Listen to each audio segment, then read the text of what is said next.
Okay. 6.8. We've already kind of discussed this increasing and decreasing stuff just a little bit. But we're going to kind of go over in a little bit more detail. This section there's not a lot of math involved. It's pretty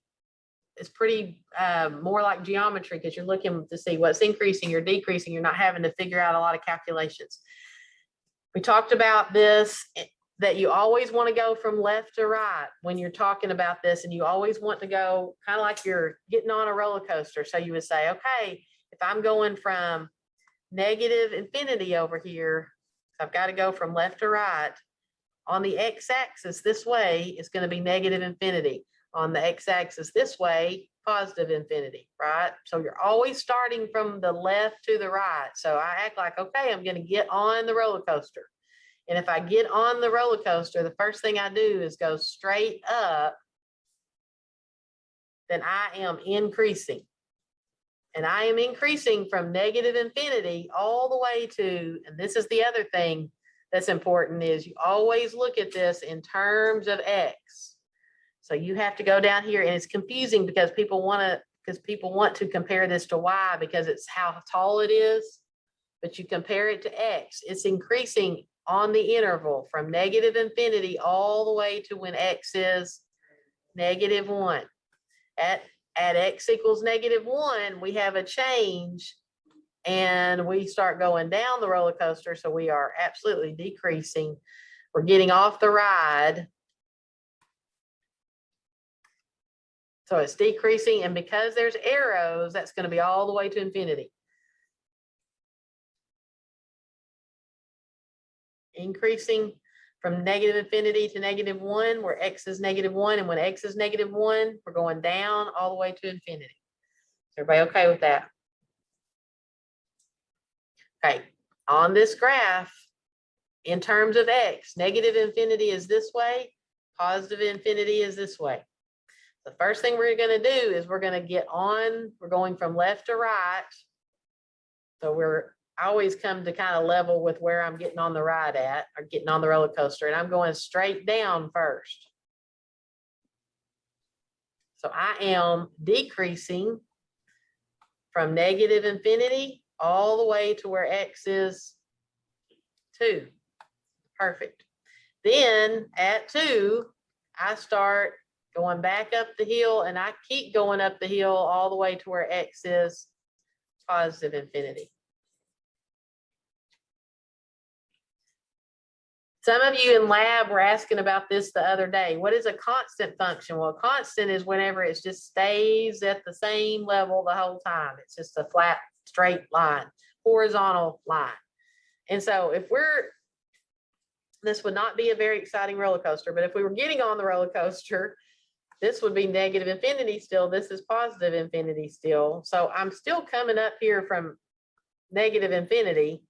I'm going from left to right, but I just don't ever drop or increase or decrease. I just stay the same. So it's constant from negative infinity to positive infinity.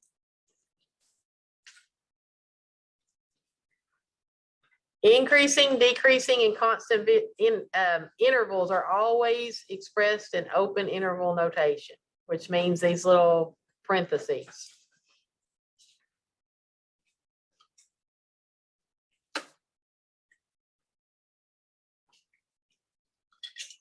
Okay, so if I am on the ride here, I am going from, we know negative infinity somewhere over here. We know positive infinity somewhere over here. So we're going to the ride, and the first thing I see is an arrow, and I'm going straight down. I'm definitely decreasing first, right? Yeah. So I am decreasing, and I'm gonna come down here, right? Negative infinity, comma,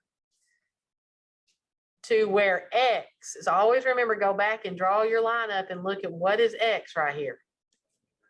-1. Then at x equals -1, it looks like the ride kind of gets boring, and I'm just flat until where x is. Yes. So we're constant from -1 to 3, where x is -1 to 3. We're constant. And then when x gets 3 takes off again, goes up into where X is 5. So we are increasing from 3 to 5. And then they send us back, decreasing down the hill forever, right? So we are decreasing, I'm gonna put comma, I'm decreasing from 3 to, no, that's not right, sorry. 5 to infinity, right? So you guys okay with that part? Okay, if you are following online, in the chat box, write the increasing part of it. And you can wait till we say it, that's fine. I just need to know that you're paying attention and that you're there. This one, I wish I had made the same mistake I made in the last class that I made on this one, but it's hard to make that mistake twice. There's something different about this graph than the last one, and it's the arrows. The arrows on this one means that it's going to keep going forever this way, and then this one's going to keep going forever this way. This one doesn't have, it has an arrow this way, but this, yeah, and this one doesn't have an arrow. So that's important. Okay, so when we're still kind of thinking that we're going to we're still got to kind of start over here at negative infinity and go to positive infinity. But on this one, when we start from negative infinity, we actually can't put that because there's nothing on the graph over there. This graph actually starts when X is equal to -5, and we would go straight down. So we are decreasing. But here's the tricky part. Parentheses on decreasing. Because if you're talking about increasing and decreasing, you never put the bracket, you always put the parentheses. The only time the bracket happens is on domain and range, okay? So, because we're talking about on an interval, we're not talking about what it's equal to. We're talking about what interval is it decreasing on. So from negative infinity, from -5, it looks like it's decreasing until when X is -2. Perfect. And then it looks like we're going to go up a ways. We're going to increase from -2 to +2. And then it's going to kind of level out and be constant from infinity. Because this one does have an arrow, which means it's going to go on forever this way. Okay, domain is talking about what X can be. So be careful. We're still coming in from negative infinity, but X can't be negative infinity because there's no arrow here saying this goes on forever, right? So the first time we come into an X, bracket -5, because this is not intervals like increasing and decreasing. It's saying what can X be, and X can be equal to -5. In fact, it goes forever in this direction until we get to infinity. Infinity always gets a parentheses because we don't know what that is. We don't know what kind of infinity we're talking about here. We can't see it. So range, that's the time when you're talking about Y and you're starting at the bottom and you're going up when you're talking about range. So on this one, it looks like there's nothing on my graph below this green line, and there's nothing on my graph above this green line. All the Y's are between these two things. So when it can be equal to 1 all the way to 4, both brackets, because it could be equal to it. Everything in that graph on the Y-axis is between 1 and 4.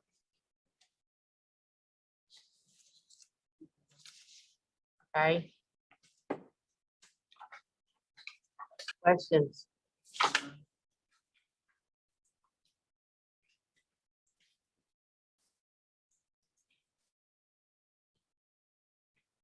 So I'm going to show you how to do this on the calculator on the next one, just to go back over how to do this. But we talked about how to kind of work this on the calculator before.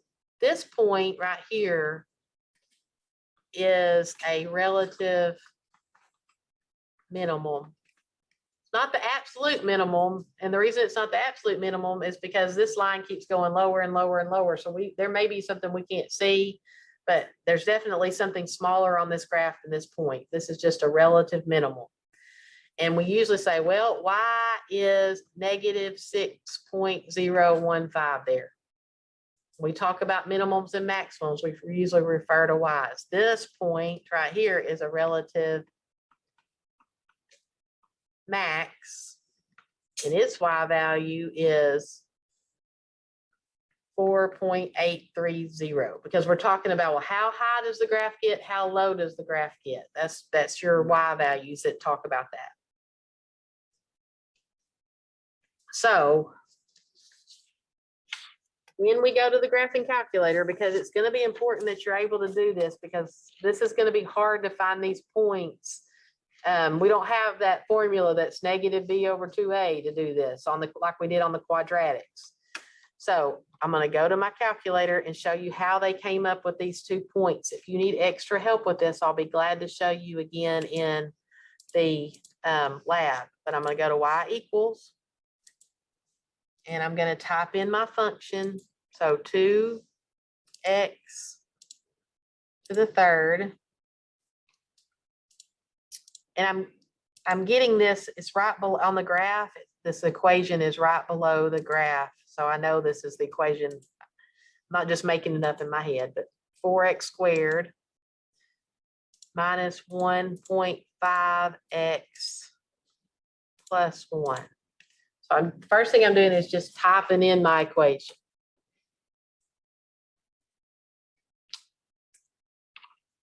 So the next thing I need to do is I need to find the minimum and the maximum value. I could go ahead and graph it just to make sure that it kind of looks like what it's supposed to. Okay. So this would be my relative maximum and this would be my relative minimum. And it doesn't really matter which one you find first. I think it's easier to find the one on the left and then the one on the right, but that's just my opinion. So when I go to second trace, and I'm picking that because it has the word CALC, calc, written above it, second trace, I'm going to calculate the maximum first. So I'm going to go down to maximum. I'm going to hit enter. It says, give me something to the left of the maximum. Well, right now my cursor is right here. And to get it to the left, I'm going to have to use my arrows and kind of arrow it over. A lot of people have trouble with this because they can't find their cursor. So it'll not be on their screen. If that happens to you and you can't find your cursor, whatever X is, whatever it's written down here, this is where your cursor is. My cursor is almost at -2. So if you've got your X and it says 20, well, it's off your screen because this only goes from -10 to +10. So you need to use your arrows and move it back to where it needs to be. So that is to the left of my maximum. So I'm going to hit enter. Then I'm going to arrow over the top of the hill and pick something to the right of my maximum. So I'm going to hit enter again. And you can see it's got these 2 arrows. And what I'm telling the calculator is my maximum is between these 2 arrows. Do I want you to guess? Yes, I do. So I'm going to hit enter again. And it tells me -1.5 and 5.5. Those are the coordinates, which are what's written down there on your graph. So then when I want to go find the minimum, I'm going to do the same thing. I'm going to hit second calc, but this time I want the minimum. And I'm going to do the same thing. I want something on the left of my minimum, which is right here. I want to kind of arrow down closer to it. It doesn't have to be right on top of it, but a little bit to the left. Then I'm going to arrow over the bottom of that. And I'm going to pick something to the right. So what I'm telling the calculator is between these 2 arrows, I think that's where my minimum is. So can you guess for me? Yes, I do want you to guess for me. It's 0.167 if we round, and y is 0.870. And that's where they came up with those on that paper, okay? Because this is something really difficult to do by hand, okay? So that's kind of easier for the computer to generate it for you. Yes. No, you round to whatever they tell you to round to, but that's kind of a common thing to round to on these. But I wouldn't say every single time. Yeah. That's a good question. Okay, so when we go back to our paper, it says the relative maximum value, which we said this. And remember, when we're talking about maximums, we usually talk about what y is here. So we have a relative maximum at 5.5 and x is negative 1.5 there. This is my x, this is my y. I have a relative minimum at 0.870 and x is 0.167 there. Questions about that? This function is increasing or decreasing. Okay, so if we want, now this one does have arrows, so we know we're going from negative infinity and it would end up being over here at positive infinity. So it looks like we're going up first. So on our graph, we're going increasing, increasing, increasing to this, whatever x is right there. So from negative infinity to, what is x right here? You're going to have to use your points to tell. Yeah, because sometimes it's hard to read these. So we're increasing from negative infinity to when x is negative 1.5. Then it looks like we're going down from negative 1.5 to, well, what is x right here? Yeah, you're going to have to use your 0.167, so approximately 0.167. And then it takes off and it's increasing again from 0.167 to infinity, right?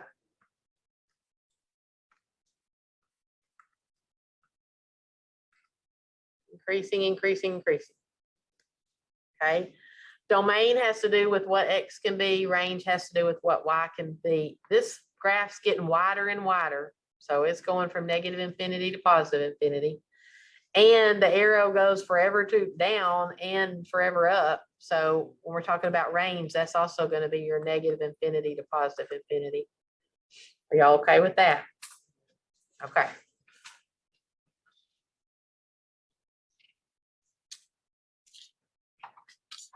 I think that this part is one of the easiest things in this whole class, these last two problems.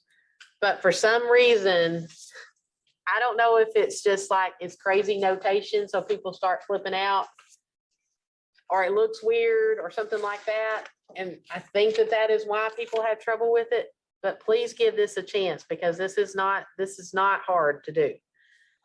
Piecewise function. So they're wanting us to find this, this, and this. So if I want to find f of negative 3, what they're saying is when x is negative 3, what is y? That's what you're looking for. So the first thing you want to do is you want to treat these like 3 different things that are going on. We've got 3 different lines here going on, and you want to look right here and you want to say, okay, well, my x is negative 3. Which one of these 3 things does that fall in? Is if x is negative 3, is negative 3 less than or equal to 0? Yes. Is negative 3 between 0 and 2? No. Is negative 3 greater than 2? No. So it's going to fit in one of those categories. And it fit in the top one. And if it fits in the top one, that means that you use that. So we want to use x squared. So if x is equal to negative 3, that means we're going to say negative 3 instead of x squared, and we're going to get an answer of 9. So f of negative 3 is equal to 9. That's it. Okay. If this one is f of 1, the second one says, well, if x is 1, then what is y? I'm going to have to decide which group does 1 fall in. 1 is not less than or equal to 0. So no, it doesn't fall in the top group. Is 1 sandwiched in between 0 and 2? Yes. So that means that we're going to use this one. It's not greater than 2. So we don't use the last one. Well, all that one says is that it's 4, right? There's no x there. It's 4. So that means you're done. F of 1 is equal to 4. On this one, y was 9. On this one, y is 4. This section, if we were to graph this section, since it stays the same the whole time, it's that constant thing that's a horizontal line. Okay, I'm going to put the last one over here. So f of 5 What we're really saying is if X is 5, Y is what?